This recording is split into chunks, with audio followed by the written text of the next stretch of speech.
So the masculine is also narrow focus. And Jose is going to touch on this later on in this class as well.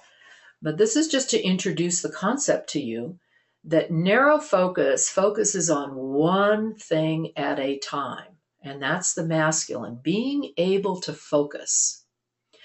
Now, when you're able to focus on one thing at a time, what you do is you define it. Okay, so you define that one thing. You define a dress that's blue or a suit that's red.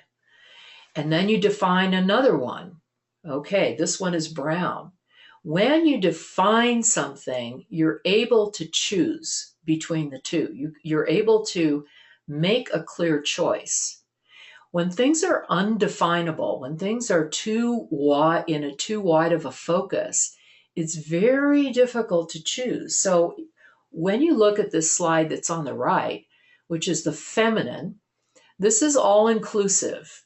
You're sitting in a room and you include the whole thing in your field of vision, in your experience. You experience the entire room. So when you do that and you're not focusing on any one thing, like one piece of furniture, a chair, or a window, what are you going to choose? You can't choose.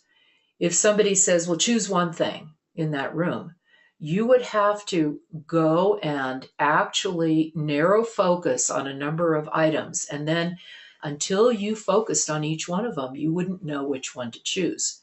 So this is how the masculine and feminine work together. Narrow focus versus wide focus. And they need to be in balance.